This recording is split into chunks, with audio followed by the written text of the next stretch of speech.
Okay, I finally have everything for my TMaxx to EMaxx conversion done and in. So you'll have to excuse me, I'm using my phone for this, and it's an old phone. But what I did is, this is a Turnigy 120 amp ESC and 2300 kV 1/8 scale motor. I could not find the 150 amp one that everyone uses, so this is the next best thing that I could find. 3S 5000 milliamp, what's it called, Zippy LiPo battery, 22 bucks at Hobby King. I did make the mistake of only getting a 20C, so I'm going to check temps, I'm going to check everything out on this and see how it works. If need be, I'll go up to a 35 or 40C, maybe a 4S instead of a 3S. But without further ado, here's what I've had to do. This is an EMaxx 3903 transmission. As you can tell, it's the old style with the two Titan motors. I do have this motor set to the side just because it was actually easier to get the screws in with an Allen wrench than it was to do it in the top. Now, when I did the conversion and took out the TMaxx transmission, I was able to use the whole slipper clutch and everything. Even this is a 62 tooth spur gear that came off of my TMaxx. I did buy a spring setup instead of the washer like the TMaxx has. It has two washers that squeeze together, and I got rid of that and went with the spring.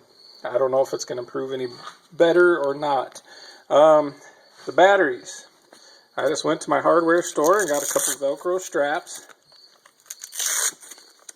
And I had this is actually a ventilation grill off of the back of an HP PC. I just zip tied it down, and then the battery sits in there, and I can Velcro that up there. Now, when I did the transmission, anybody that's done this transmission setup knows that the EMaxx transmission will not fit the TMaxx chassis. Okay? Right here is a plate, an adapter plate that I made out of the same material that vent came off of from the HP computer. It's ABS plastic. What I had to do is fit it to the transmission, drill some holes, put some 4mm pan head screws in there, or tapered heads, so they'll mount flush. And I did it to both sides. You can't really see this side very well. Oh, actually you can see a little bit better. And you'll see right here, let me get my wrench here. Right here, you'll see 3 screws sticking through. Those 3 screws are from the TMaxx chassis brace. They're underneath this plate, and that just mounts that brace to the chassis and holds that transmission in place. Now, because the transmission sits lower, I had to modify the skid plate so the transmission will fit. I don't know if I'm going to have issues with damage in here. Obviously, time will tell, and we'll see what's going on there. I had to set the transmission up so that my drive shafts would be long enough. This is the Revo spec. It's like I can't remember what the part numbers are. A lot of people do this with their Maxx because you snap those plastic U-joints and everything. It's kind of a CV joint type setup without the fancy blue rubber seals. This is stock. I haven't had an issue with this twisting or breaking, but as you can tell, there is a lot of that spline sticking out here, a lot more than there used to be, and I'm concerned that I might start to break that. The servo, just as a side note, is a Solar D as in Delta 772 from hobbyparts.com. Metal Gear servo. It's actually quite a nice servo. Everything else is in. I'm about ready to put my pinion on here.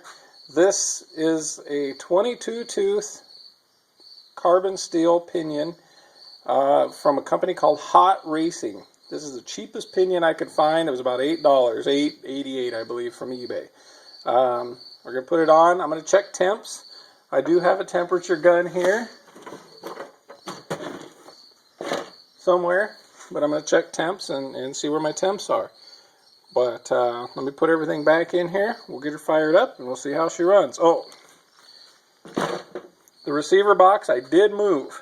The only downside to this ESC that I've noticed so far is that the receiver wires are really short.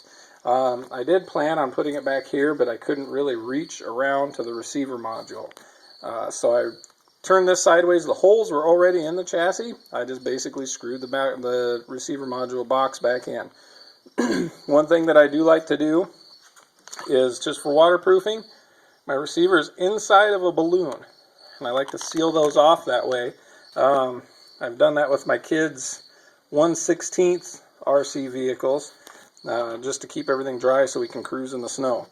One thing I do like about the Turnigy ESC is it has a nice rubber seal over your on-off switch. It doesn't seem to pop off. It's screwed into or glued into the switch itself, so I know people have had issues in the past with these popping off. This shouldn't do that. That's your program button there. But let's get her going.